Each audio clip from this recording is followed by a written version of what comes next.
Hey, and welcome back to Real Housewives Recaps. Today I'm covering The Undoing. This is episode 2. It's called The Missing. So, The Undoing, of course, is a mini-series going on HBO right now. It's a 6-part series based on the book You Should Have Known. And each episode airs on Sundays on HBO, like I said. So let's get into it. I'm loving this. If you're into psychological thrillers, I highly recommend it.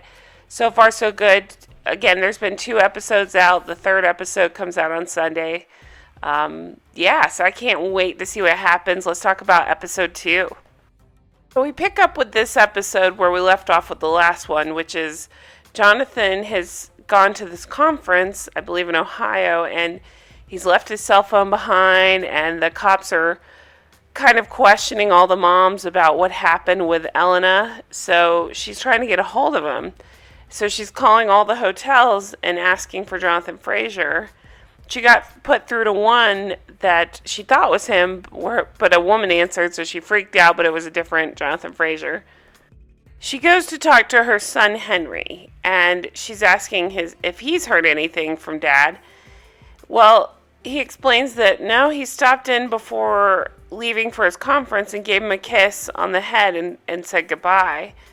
And she finds this a little bit weird. She's like, he doesn't normally do that, right? And he says, well, I don't know. So definitely something is going on here. She then asks her son if he knows the code to Dad's phone, and son doesn't know it. So she's just left with this phone that's locked, and she's confused and scared. She doesn't know where he is, and she can't get a hold of him. She knows something's up.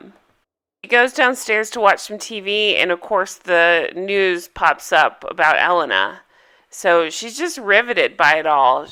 Not really sure what to think. They keep showing this news, and she's panicked, and just nothing is quite right. So her friend, I believe her name's Sylvia, calls, and they're talking about how crazy this whole situation is. I believe at this point they're still suspecting possibly the husband, but sometime within this episode, and I can't remember what they figure out that he had an alibi or that he was where he said he was, so they don't believe it to be the husband anymore. So back in her room, she's upset. Her son is comforting her, and he's saying, listen, maybe we can't get a hold of Dad because he's on the plane, because Jonathan said if he gets done early, he'll come back quicker. And he's saying, don't worry, it's fine. And his phone happens to ring at that point, so she answers it, and it's just a hang up. So it's just she's really struggling with all this. She's starting to have flashes of Elena. She's thinking about the conversation she's had with her. She kind of popping into her head. They even have a horrible image of Elena getting hit in the head with a sledgehammer. That's what she's imagining has happened. That's what she sees in her mind, and they keep showing it. But it's pretty gruesome, so I'm not going to show it here. But it's pretty, I don't know. They do a really good job with cinematography here. They really convey, it just makes me feel so strongly when I watch it. That's the thing about reading a book versus, watching TV. You get so into the story, but they're doing a good job on this one, really making you feel for the characters and kind of especially getting inside Grace's head. I'm just really enjoying this series. So it's the next day. They're all walking their kids to school. The other moms are talking, and at this point, they do still think it's the husband. He's turned himself in. That's the rumor going around. And they're saying, I wonder if this had to do with what happened at the benefit. Those men were all over her. So if you remember, Elena was kind of surrounded by guys, but it just sounds like gossip. It's just the mom's gossiping over everything. Meanwhile, Grace is making eye contact with the lead detective. So Grace then goes home. She asks her son if he's heard from Dad yet, and he says no. Then we go back to her work. They kind of jump all over on the series, so it's just quick scenes of things. So she's back at work. She's weirdly staring at the way that this couple is holding hands, and it's obviously reminding her of something. So she's walking home and her phone rings, and she walks by and realizes, oh, she's walked by her husband's work. She sees what she thinks could be her husband through the door. She kind of pauses for a minute, but it turns out not to be him. It's just some guy that's kind of vaguely dressed like him. But she's compelled to go in, just to see if any of them have heard from Jonathan. So she walks in, and she's talking to his coworker and asking, listen, I can't get a hold of him. Have you heard from him? And he kind of makes a weird face, and he starts being kind of weird about it. She mentions the conference in Cleveland, and the coworker says, what's in Cleveland? And she says, the conference. And he says, what conference? And she says, the pediatric oncology conference. And he knows nothing about it. So she's very confused by this, and she tries to get to know more, and he says, I can't talk. And he says, I can't talk. I'm constrained. There are strict terms. And she says, what? What are you talking about? And he runs off. And it is just, it's unraveling. I mean, it's unraveling. It's undoing. It's wild, like, just to see her process all of this and to find out this information. Like, what terms, what rules, what are we talking about? Where's my husband, So she leaves there even more confused than when she walked in. So she's walking, and we see these flashes into her mind. She's thinking back to when he was with his patient and how good he was with the children. She could see him, interacting with the children, and he was so sweet with them, being silly and making faces and stuff. So she walks back to the school to pick up her son, and his first question is Dad back yet? And she has to tell him, no, let's go. We're going to be late for Grandpa's house. So they walk over to her dad's house, and remember, he's Franklin, and they go in. There's obviously tension between Franklin and Jonathan, so I'm very curious to see what that's about. They go in, and they fill him in on what's happening. She ends up telling him about what the coworker said, and he doesn't just leave his phone behind. He arranged to be unreachable. And meanwhile, so while she's sitting there talking to Dad, I believe the maid comes in and explains that there's 2 police officers waiting for her in the lobby. So she goes down to talk to them. The dad begs her to take a lawyer, and she's like, no, Dad, I'm fine. I'm just going to go talk to him. So they ask her to have a word, and she says she can't take him upstairs because her family's up there, and she doesn't really want them to hear. So they ask her to go down to the police station. So she calls her dad in the car to let him know she's going with them, and again he's saying she should have a lawyer. They take her to an interrogation room, and she asks at that point if she needs a lawyer, and they say they're just going to talk. They just want to talk to her, and they ask where her husband is, and she has to explain she has no idea. She tells them where he works, and this is where we get a huge bomb dropped on us. And they say, no, he hasn't worked there in a long time. His employment was terminated there 3 months ago, and she is just completely shocked. So it turns out his termination followed 3 disciplinary actions at the hospital. They keep asking if she's hiding him. They think that she's in on it and that she knows where he is. And they bring up his phone still being at the house, and they ask her, do you know why he was fired? And they say, I suspect you figured, we know why he's fired. Aren't you curious about it? And it turns out yesterday they obtained the records, and it's all the result of a court order. And she's saying, no, this is BS. This isn't right. So in June of last year, a full disciplinary hearing of alleged inappropriate contact with a family member of a patient. I'm going to tell you the name of the patient, and she says, no, I don't want to know. And she keeps insisting she doesn't want to know. So then he explains, well, your husband's patient was Miguel Alvarez.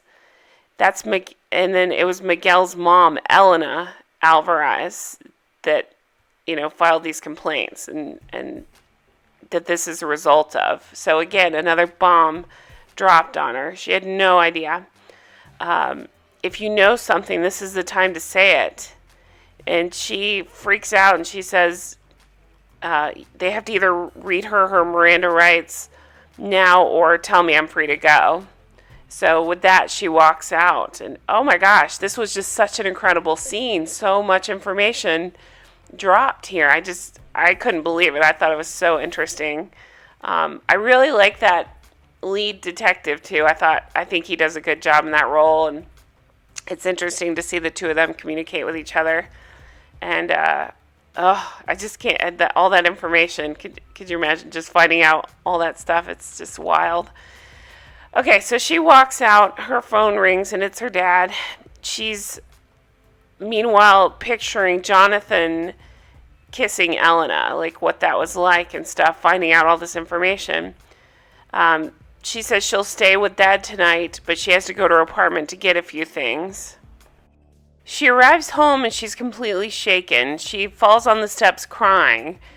We see her lay down on the bed. It's just too much for her to handle. She's gotten all this new information. It's too much. So then she kind of has an epiphany. She goes into his office and she starts looking around.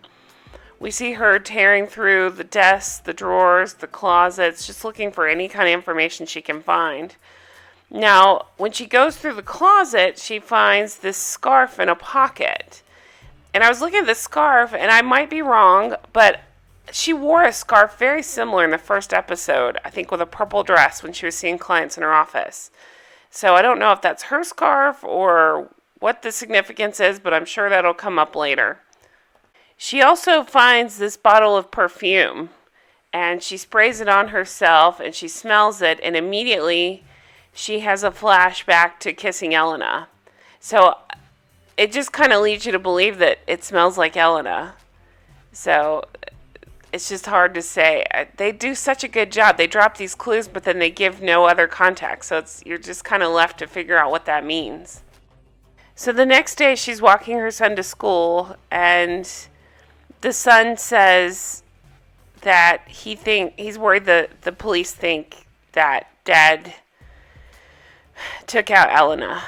So that's just such a horrible position to be in. She walks him to school, and everybody is just kind of congregated. There's press everywhere. Even the woman that checks him in is being weird with her. The headmaster ends up pulling her aside and says, basically, I will look after your son. His teachers have been informed nothing will happen to him. But Grace, I don't think you should be here. It's for the good of everyone. You just don't need to be here. And all the moms are staring at her, and they're already suspecting that Jonathan did something, and the word's gotten around. So now they're looking at Grace weird, and now she's worried for her son. So, but again, the headmaster's assuring this is a safe place for Henry. My advice to you is to send someone else to pick him up this afternoon. So then that friend Sylvia whisks her away in a cab, and they go to talk. So the friend explains the attention is focused entirely on Jonathan, and that this is where it comes up that Elena's husband has an alibi for that night. Well, then another bomb is dropped where she explains Jonathan hired her as a lawyer a few months ago, and he wanted her to rep him for a disciplinary hearing at the hospital. Grace had no idea. You know what my first thought on this was? Did he hire her knowing that she wouldn't be able to tell Grace this way because of attorney-client privilege? Who knows? It just seems weird of all the attorneys he hired her, because she even said that's not her specialty, but she still advised him and helped him through this. But Grace had no idea, and the friend explained he insisted he was innocent. It was being manufactured by this crazy woman, and he told the attorney that the charges were dropped, so she just assumed it went away. And Grace explains, no, they fired him. And her friend's advice is, if you do learn where he is, tell the police as soon as you find out, so that way you make it clear that you're not involved. And then she recommends that they get out of town with Henry. She needs to get out of town with Henry, and because when they find Jonathan, this story is going to explode, and you need to not be anywhere near it when it happens. So she leaves from there, and she goes to this art gallery. It turns out she's meeting up with her father. He tells her this is bigger than her, and she should get out of town. So this is the second time she's hearing it. And he says, you need to go to your beach house. The dad again insists, he said, you should call a lawyer, and says, Grace, your husband is a lead suspect in a murder investigation, and it's just too much for her to handle. So she leaves from there and ends up going home, and she finds police everywhere. They're all out front, they're all inside her house. That lead detective guy is there, and he ushers her inside. He asks for Jonathan's phone. She gives it to him out of her purse. She sees them taking off like one of his hairbrushes, and she says, why do you need his hairbrush? And they explain it's for DNA. And he then drops another bomb. Just so many things happening this episode that it's maybe to match up at the crime scene, but also paternity. That baby could be Jonathan's. So Mr. Alvarez is determining a paternity test. He's insisting he's not the father of that little baby that she was holding at that meeting. So she's devastated again. I mean, just the worst possible news you could get. She walks down the street. She doesn't know where to go. She starts having flashes of Elena again. This time it's on a billboard where there's like a model or something, but she's seeing Elena instead. So she kind of snaps, and she just keeps thinking of that bludgeoning. She keeps seeing images of her being bludgeoned. So then from there, we see her sitting on the beach. She's decided to take everybody's advice and bring her son out to the beach house. So here is where things take a turn because, sitting there quietly, she keeps thinking she's hearing something or feels somebody's presence off in the distance. It's interrupted because her son runs up and scares the crap out of her. He's saying he doesn't want to be there. He's saying, this is BS. He doesn't want to hide. And again, she's kind of seeing this figure, but she's doubting herself. She's not sure what she's seeing. So she goes into her room, and she kind of has had it. She flies into a fit of rage, and she just starts throwing his stuff everywhere. And it's triggered by seeing pictures of him, so she throws those down. She gathers all his stuff and kind of throws into a pile. She collapses onto the bed crying. Her son's trying to comfort her, and it's just a mess. So that evening, she's hearing noises. And, even when they had dinner, she thought she was hearing something. But that evening, she creeps to see what it is. She checks on her son. Her son's still in bed. She's just not sure what's going on.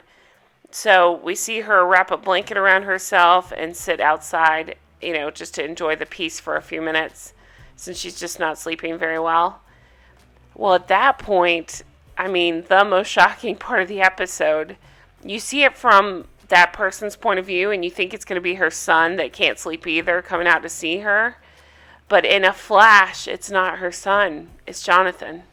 He runs up to her super fast. Sorry about the blurry pictures. He was running. And he covers her mouth and saying, don't scream, don't scream, don't scream. And she is just in a complete panic and shock to see him. He's saying over and over, I didn't kill her. I didn't kill her. I'm so sorry. And he says, I'm going to take my hand away and you're not going to scream. And she says she'll call the police. And he says, no, here's what happened. I had an affair. She became obsessed. She ended up joining our school afterwards. I even helped her get in. And then she joined your gym. And the night of the fundraiser, I went to confront her. We fought.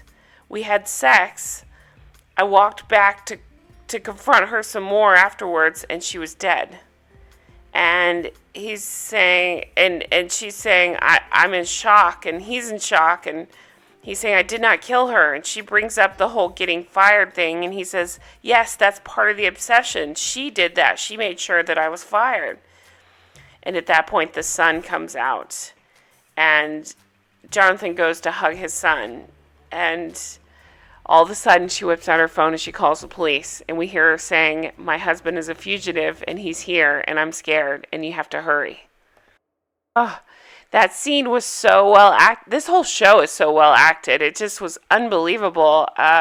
So many bombs dropped this episode, so many things to move the story forward, and then this final scene, I cannot wait to see what the heck happens on this next episode. This is so good.